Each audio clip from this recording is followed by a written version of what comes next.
Hello, नमस्कार। स्वागत है मेंटर्स ज्ञान में। आज का वीडियो मैं खुश होकर करना चाहता था, पर खुश होने वाली कोई बात ही नहीं है। फिर भी हमारा काम है पढ़ना और पढ़ाना। देखते हैं खुश होने वाली बात क्यों नहीं है। ये एक खबर जो स्तब्ध करने वाली थी, और यही एक खबर था जो खुश होने से हमें मना किया। हुआ क्या था? तो बीजापुर में एक आईईडी ब्लास्ट हुआ। उस आईईडी ब्लास्ट में भारतलाल साहू जी और शहीद सत्तेर सिंह जी की मृत्यु हो गई। ठीक है, ये दोनों जवान थे, 4वीं बटालियन के थे, और इनको माननीय मुख्यमंत्री जी और उप मुख्यमंत्री जी ने कंधा दिया। देखते हैं आगे असल में नक्सल समस्या क्या है, ये आज के पढ़ने का विषय होगा। छत्तीसगढ़ के कुछ क्षेत्र 2021 के अनुसार 14 जिले छत्तीसगढ़ के नक्सल प्रभावित जिले हैं।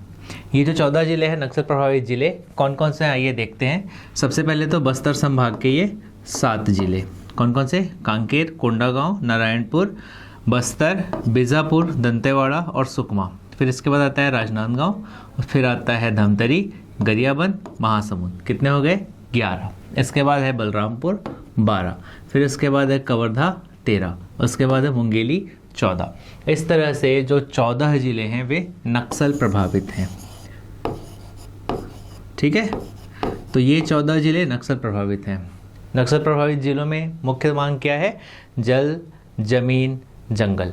ये अपने अधिकारों के लिए लड़ रहे हैं ऐसा कहा जाता है, लेकिन एक तरह से ये आतंक का पर्याय बन चुके हैं।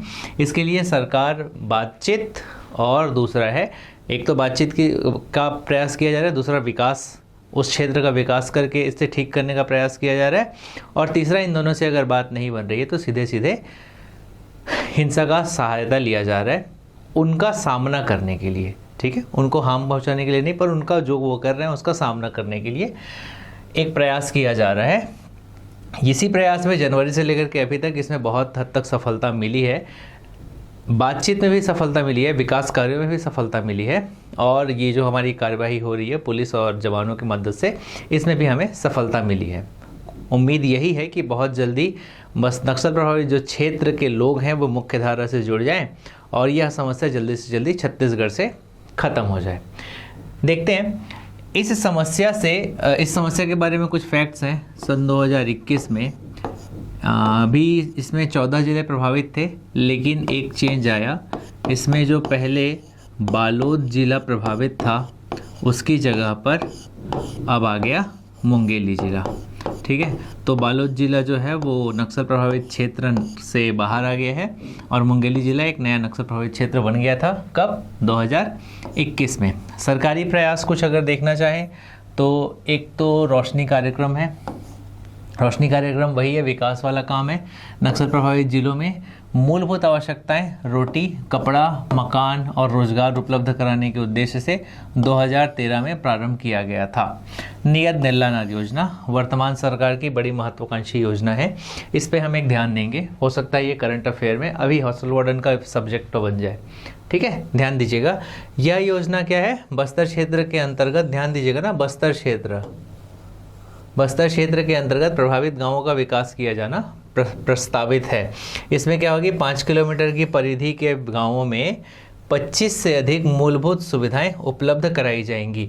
अब ये 5 किलोमीटर किसकी परिधि? तो एक कैंप लगेगा, उसके 5 किलोमीटर की परिधि के गाँव में क्या होगा? 25 से अधिक मूलभूत सुविधाएं। मूलभूत का मतलब यही रोटी, कपड़ा, मकान और शिक्षा, इनसे रिलेटेड सुविधाएं वहाँ उपलब्ध कराई जाएंगी। ठीक है, इसके लिए बजट में 20 करोड़ रुपए का प्रावधान किया गया है। नियत नेल्लानार का अर्थ क्या होता है? हमारा अच्छा गांव, हमारा अच्छा गांव। ठीक है, उम्मीद है यह योजना काम कर जाए और इस तरह की नक्सल समस्याएं, इस तरह की नक्सल घटनाएं जो हो रही हैं, हिंसक घटनाएं जो हो रही हैं, वो जल्द से जल्द समाप्त हो, ताकि सभी लोगों को विकास का मौसर मिल सके। इसके बाद बाल भविष्य सुरक्षा योजना, ये आपको पता होगा, इस योजना के अंतर्गत नक्सल प्रभावित क्षेत्र के जो बच्चे हैं उनको स्कूली और कोचिंग शिक्षा के माध्यम से उचित शिक्षा प्रदान किया जा रहा है, उनके भविष्य को सुरक्षित किया जा रहा है। अब यहाँ आप देख रहे होंगे निया पुलिस नारायणपुर जिले में पुलिस के द्वारा प्रारंभ किया गया यह कार्यक्रम है जो युवाओं को क्या करता है, मुख्य धारा से जोड़ता है। अच्छा, ये सिर्फ नारायणपुर का है, इसके अलावा इसी प्रकार की जो कार्यविधि है वो इन जिलों में भी प्रस्तावित हो रही है। जैसे अगर बस्तर है तो बस्तर में बस्तर टमाटा, ठीक है।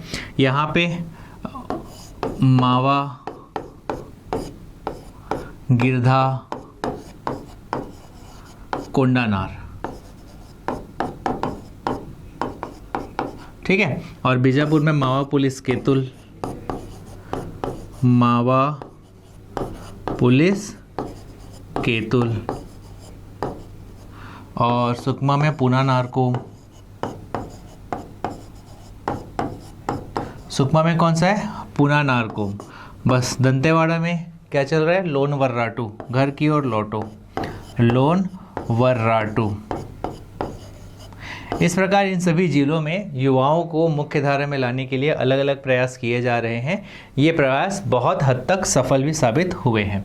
यह एक बस्तर की नक्सल समस्या से रिलेटेड था। दुआ, प्रयास, कोशिश यही है कि नक्सल समस्या छत्तीसगढ़ में बहुत जल्दी से समाप्त हो जाए। आगे बढ़ते हैं। एक ये आपने कल देखा होगा, न्यूज़ में इम्पोर्टेंट था, ये हमारे लिए इम्पोर्टेंट कैसे बन जाएगा देखते हैं। सबसे पहले इसके बारे में जान लीजिए। माइक्रोसॉफ्ट एक कंपनी है, उस कंपनी का किसके साथ एक फर्म था क्राउड स्ट्राइक के साथ क्या था, उनका कोलैबोरेशन कह सकते हैं, और उनका एक सॉफ्टवेयर अपडेट हुआ, किनका, क्राउड स्ट्राइक का, ठीक है। यस, किनके साथ है, हाँ, क्राउड स्ट्राइक के साथ उनका एक कोलैबोरेशन था। तो उन्होंने एक सॉफ्टवेयर अपडेट किया और माइक्रोसॉफ्ट का ऑपरेटिंग सिस्टम कुछ देर के लिए हैंग हो गया या फिर बंद पड़ गया, ठीक है। इससे फ़ायदे नुकसान, तो नुकसान बहुत तरह से इकोनॉमिकली हुआ है।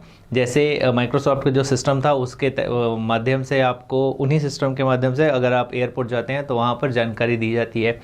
जो आपका बोर्डिंग पास होता है वो उसी सिस्टम के माध्यम से वर्क करके आपको बोर्डिंग पास आप खुद प्रिंट कर सकते हैं या फिर आपको दिया जाता है। यहाँ पे दिक्कत आई, जब सिस्टम काम नहीं कर रहा था तो लिख कर कई जगह बोर्डिंग पास दिया गया, किसी जगह पे सूचना दिखाई नहीं जा सकती थी तो लिख कर सूचना दिखाई गई, जिसमें बहुत समय लगा और इसीलिए कई सारे फ़्लाइट्स को कैंसिल करना पड़ा। इसके अलावा टीवी, न्यूज़ चैनल्स और भी बहुत सारे इस तरह की सेवाएं थी जो कल ठप पड़ गई थी। इसमें धीरे धीरे काम हो रहा है, जिससे माइक्रोसॉफ्ट के सीईओ सत्य नडेला ने कहा है कि क्राउड स्ट्राइक के साथ मिलकर काम कर रहे हैं, जल्दी समस्या सुलझा ली जाएगी। पर ऐसा माना जा रहा है कि ये कुछ दिन तक और ऐसा कुछ रहेगा। खैर, एक और चीज़ था कि जहाँ शेयर मार्केट होता है, शेयर बाज़ार, वहाँ पर भी इस सिस्टम का यूज़ किया जाता है, तो उससे दिक्कत आई थी शेयर मार्केट्स में, ठीक है। दिखा रहा था सबके सिस्टम पर ब्लू स्क्रीन ऑफ डेथ, ऐसा कुछ स्क्रीन दिखा रहा था और उसमें blue screen of death error जैसा कुछ सिस्टम शो कर रहा था, ठीक है। तो ये नुकसान बहुत ज़्यादा हुआ था। हाँ, जो आईटी में काम करने वाले हैं उन्होंने छुट्टी मना ली, शुक्रवार, शनिवार, रविवार, ज़बरदस्ती को उनको लॉन्ग वीकेंड मिल गया। फिर भी ये एक नुकसान वाली बात है। आगे देखते हैं हमारे काम का क्या चीज़ है, ऑपरेटिंग सिस्टम, ठीक है। माइक्रोसॉफ्ट में दिक्कत आई थी, हमें समझना पड़ेगा कि माइक्रोसॉफ्ट एक्चुअली में क्या है। तो माइक्रोसॉफ्ट का जो विंडोज़ है ये एक डेस्कटॉप ऑपरेटिंग सिस्टम है, ठीक है। जो भी हॉस्टल वार्डन की तैयारी कर रहे हैं वो ध्यान दीजिएगा, ये जो विंडोज़ आप देख रहे हैं XP 7, 8, 10, 11, यही माइक्रोसॉफ्ट का विंडोज़ था जो कि कंप्यूटर ऑपरेटिंग सिस्टम है। नाम याद रखिएगा, सीधे सवाल आएगा। मैक OS ये किसका है, आईपैड के लिए है। इसके अंदर देखिए हाई, सिएरा, मोजावे, कैटलिना, बिग sur और क्या दिया हुआ है, वेंचुरा, ठीक है। इसके बाद लिनक्स है, लिनक्स में Ubuntu, Debian, Fedora, CentOS, Red Hat, ठीक है। इसके बाद क्रोम OS। अब ध्यान दीजिएगा, अगर क्रोम OS लिखा है तो ये एक ऑपरेटिंग सिस्टम है, ठीक है। और गूगल क्रोम लिखा है तो वो क्या है, वो वेब ब्राउज़र है। आगे के स्लाइड में देखेंगे। अगर क्रोम OS लिखा हुआ है तो ये एक डेस्कटॉप ऑपरेटिंग सिस्टम है। इसके आगे मोबाइल में ऑपरेटिंग सिस्टम एंड्रॉयड होता है, iOS होता है आईफोन के लिए, काई OS होता है किसी और जगह के फ़ोन्स में ऑपरेटिंग सिस्टम होता है, पर ये मोबाइल फ़ोन ऑपरेटिंग सिस्टम है। इसके अलावा विंडोज़ सर्वर है जो अदर मोबाइल फ़ोन और कंप्यूटर के अलावा भी कहीं यूज़ होता है। इसके बाद BSD, ये भी एक ऑपरेटिंग सिस्टम ही है। इसके बाद HiQ है और React OS, ये सारे ऑपरेटिंग सिस्टम है, इनके नाम आपको याद रखना है। आगे देखते हैं, आगे में हम देखेंगे वेब ब्राउज़र। वेब ब्राउज़र के नाम भी याद रखेंगे। अगेन मैं कह रहा हूँ हॉस्टल वार्डन के लिए इंपॉर्टेंट चीज़ें है। क्या है वेब ब्राउज़र में? तो गूगल क्रोम, मैंने बोला था Chrome OS desktop operating system था, लेकिन गूगल क्रोम क्या है? वेब ब्राउज़र है। किसके लिए? डेस्कटॉप के लिए। फिर मोजिला फायरफॉक्स क्या है? वेब ब्राउज़र है। एप्पल सफारी क्या है? वेब ब्राउज़र है। माइक्रोसॉफ्ट एज क्या है जी? वेब ब्राउज़र है। इसके बाद हो जाएगा ओपेरा, वेब ब्राउज़र है। ब्रेव वेब ब्राउज़र है।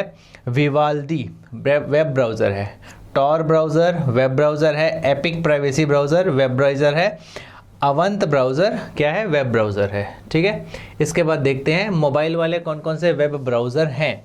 तो गूगल क्रोम मोबाइल में भी चलता है, तो एंड्रॉयड iOS में भी गूगल क्रोम एक वेब ब्राउज़र है। सफारी iOS में चलता है, ये एक वेब ब्राउज़र है। सैमसंग इंटरनेट, ये भी एक वेब ब्राउज़र है, सैमसंग मोबाइल में चलता है। मोजिला फायरफॉक्स मोबाइल में भी चलता है, इसीलिए मोबाइल का भी वेब ब्राउज़र है। एंड्रॉयड में भी चलता है, ये iOS में भी चलता है। कौन? Opera mobile. यूसी ब्राउज़र आपको पता होगा, एंड्रॉयड और iOS वेब ब्राउज़र है। माइक्रोसॉफ्ट एज, ये भी मोबाइल में चलता है, तो ये भी मोबाइल वेब ब्राउज़र है। Brave again desktop web browser था, यहाँ भी मोबाइल वेब ब्राउज़र है। अब ध्यान दीजिएगा, duck go privacy web browser important है। तो duck go privacy web browser एक मोबाइल वेब ब्राउज़र है। फिर पफिन ब्राउज़र क्या है? मोबाइल वेब ब्राउज़र है। एंड्रॉयड और iOS दोनों में चलता है। इनके अलावा Tor browser, brave browser, duck go privacy, Microsoft Internet Explorer बंद हो चुका है। इसके बाद नेटस्केप नेविगेटर, ये सारे वेब ब्राउज़र हैं। ठीक है, तो ये नाम सीधे सीधे iOS मोबाइल ब्राउज़र और आपको mobile operating system, desktop operating system और डेस्कटॉप वेब ब्राउज़र को आपको ध्यान रखना है। ठीक है, रेगुलर ऐसे वीडियोस आते रहेंगे, हर दिन आते रहेंगे, आपको करंट अफेयर से अपडेट रखेंगे। कैसे कैसे वो एग्ज़ाम्स में काम आ सकते हैं, इसके बारे में हम बात करेंगे। शुक्रिया आप सभी का। एक काम करिएगा, जाने से पहले सब्सक्राइब कर दीजिएगा ताकि और लोगों तक खबर पहुँचे। कमेंट में बताइए कि क्या आपको इन सभी का PDF चाहिए। और एक चीज़ इंपॉर्टेंट रखिएगा, टेलीग्राम चैनल पे डेली के करंट अफेयर आपको मिलते हैं। ये टेलीग्राम चैनल का नाम ऊपर आपको फ्लैश होता दिख रहा होगा, वहाँ पर जाइएगा और इस टेलीग्राम चैनल पे आपको करंट अफेयर्स के PDF आपको आराम से मिल जाएंगे। ठीक है, मिलते हैं कल फिर से एक नए वीडियो के साथ करंट अफेयर का। तब तक के लिए शुक्रिया।